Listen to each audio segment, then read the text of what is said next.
Well, good afternoon, ladies and gentlemen. Welcome to the first edition inaugural B Nation podcast, coming at you live from Columbus, Ohio. I am Michael Bender at your service, a man of success heading to the top like Jeremy McGrath in a whole shot.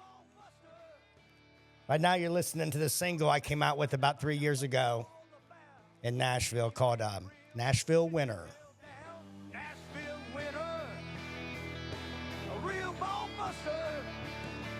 Gonna mess around and find out what you're all about. And this will be on the topic today, because today we're going to talk about chasing dreams. Chasing dreams.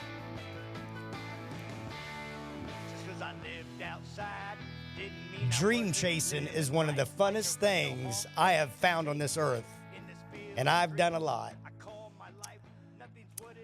So, it being the inaugural edition, let me introduce myself. My name is Michael Bender. I am a project manager, salesman for Top Roofing and Windows. Shout out Joe Man. I am part,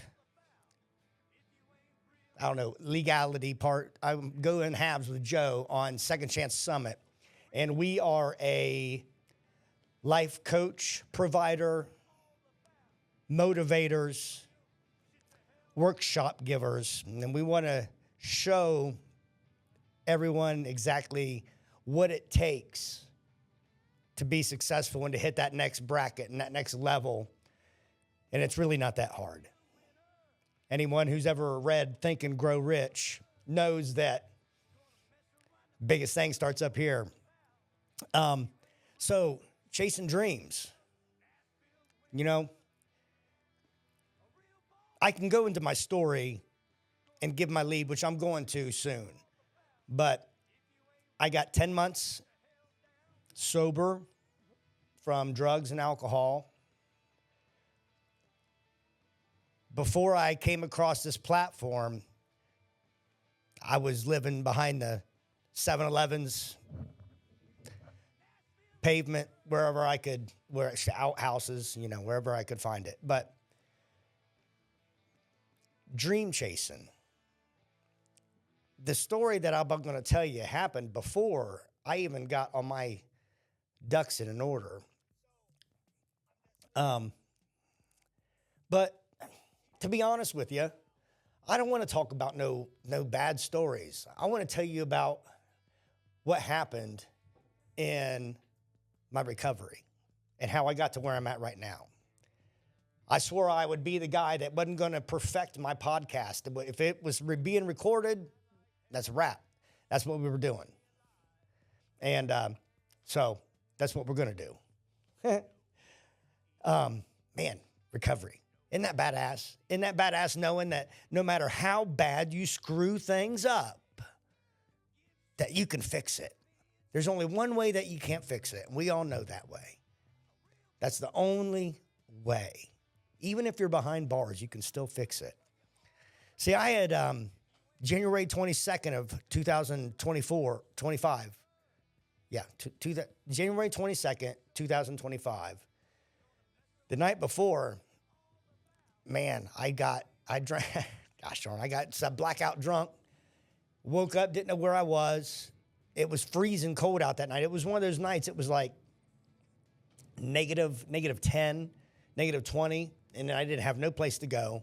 I'd screwed up another situation, and due to, just impulse behavior and everything else. And man, I woke up the next day and I was just so disappointed with myself. Just the sheer disgust, disappointment with my behavior. And the thought I kept thinking was, I wouldn't tolerate this from anybody, let alone myself. And man, just disgust, man. And that's when I decided. I said, enough's enough. I didn't have nowhere to go. I didn't have no one to call. Folks, when I truly tell you my story, you'd be like, damn, I ain't got no family. No one, just all by my lonesome. And I was like, that's it. I heard about this place called Cardinal Health. I said, man, I want to quit drinking. They said, are you shaking? I said, yeah. They're like, good, we can take you. If you're not shaking, they won't take you. And they said, so I went and called, got health insurance. And they said, we can come get you in 2 hours. I knew right then I wasn't coming back to this area that I was at. Everyone else knew it around me too. It was so new, and I was still under the influence. You know what I mean? I had no idea that my whole world was about to turn into something that I could never dreamed in a million years.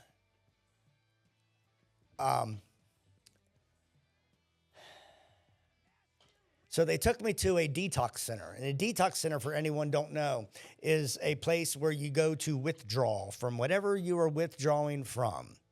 You are under constant care, surveillance. They give you, it's like a co-ed. Where I was, it was co-ed.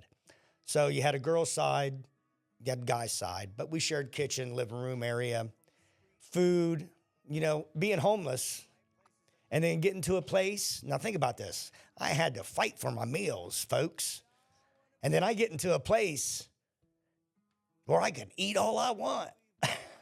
I'm like, dude, this is heaven. All the Uncrustables you can eat. Food, packed, being taken care of. It was different. And especially about the third day of getting sober, that was usually about my limit. For 20-something years. It was about 3 days that I went without drinking or anything. Dude, it was like, oh my God, okay, what are we doing here? I feel different. And of course, like anything else, like I got busy. I went in there and I started helping sweep floors. People would puke. One of the inpatients would puke, and the staff people, and I was at the counseling center in Portsmouth is where I went to. That's where they took me because I was in such bad shape that they wanted a place that they could keep constant care, eye on me. The counseling center in Portsmouth, awesome organization down there. So like I said, like the staff didn't even want to touch it. I'd jump right in there. Well, it was my ticket. If you work hard, man, it's going to catapult you in where you're going. My goal was I wanted to get help, and I wanted the best place. So I jumped in, and next thing I know, I found out about the best program they got, which is right around the corner. It's called the Hughes program. It's a 90-day inpatient recovery restabilization program where pretty much you just get your shit together. Either, no matter if you're up here and just got a little bit of shit together, or you down here and you got a whole bunch of shit together. Get shit to get together. I was down here. I was down here, folks. But I thought I was right here. All I thought I had to do was just quit drinking. I was like, that's it. All I got to do is stop drinking, and that's it. I got the rest covered. There's nothing else wrong. Boy, was I fooled. The first 30 days at Hughes was all denial. It was all, well, I'm better than the guys around me. I just got to quit drinking. I got everything taken care of. What I hadn't discovered yet was my impulse behavior, my poor decision making, my incognitive thinking that led me to bad decisions that have completely ruined and restarted my life at least 7 times. That's what I said. I was like, dang, buddy, I didn't know I remember the day in group, and I said, I just broke down. I started crying because I couldn't believe how fucked up I was. I was like, my God, I'm fucked up, man. I'm fucked up. And from that moment to now has been 100% growth, healing, and forgiveness. man, it took a minute for me to fucking just take it in. And once I started looking at my recovery as like college to me, I was like, man, I'm fucking 48 years old. What the hell am I going to do with the rest of my life? And I ain't got my, like, mom, mama, papa, everyone's gone, man, you know? And I ain't got no one to make me do it. This is all self-will because of what I think is right. Then we're doing it. So anyway, fast forward 60 days, dude, I'm running this side of Hughes with the men. We had like 29 men. We stayed in a hotel, and it was one of those single trap house motels that they had bought, the recovery center had bought and turned into housing for men. And you had different leaders for, you know, each part of the hotel. And, you know, it was just, I seen in there the effectiveness of good energy, the effectiveness of smiling, being in good spirits. Because if I've heard it once, America, I've heard it at least 1 million times. Man, there's something about your energy I really like, Mike. Wow, man, I wish I felt like you did, man. You got a good attitude. Man, it's because love is the most important thing to me. There ain't nothing on this earth, no creature, no bug, no plant, no object that I don't love and respect to the absolute fullest, unconditionally. And that's where to me, that's where all the secret and the power lies, is love. Absolutely. So I go to the other place in Portsmouth. There was 2 of them, and this one was a little bit bigger. I was getting towards my end of my stay, and it wasn't bad. I ended up graduating from there and then going to sober living in Columbus. So I went from being in a controlled environment for 90 days. Can't do nothing. They feed you. You go to classes every day. No visitors. You know, no contact with the outside world. And then I went from there to a place where you're on your own. You got to go to some meetings. But other than that, you walk around, you go get a job. And man, they dropped us off right in the middle of the hood on Ohio State University campus. They're having beer pong parties and stuff outside. Everything's everywhere. And I was just like, oh my God, what did I get myself into? I called my buddy Larry, and I was like, man, dude, will you get me out of here? I wanted him to come get me so bad. He don't know it, but I was tearing up, fighting it back, man. When I was talking to him, I was like, God damn, please come get me, man. But I know that there was no way that he could, would, or should, because I had to go through that. I had to feel those feelings of despair. So I know I never want to do this shit again. And folks, I can feel it. I can feel it walking around on those streets on High Street, sober, fighting temptation, jobless, carless, girlless. But I just didn't stop. I kept on, my friend, and he finally put me to work. So I started making some money. And I saved up enough money to get me a truck. So I'm still in sober living, having to go to these meetings, got me a truck, got me some work coming in. But I get this other offer. And it's one that's kind of unexpected. And it's outside of my realm.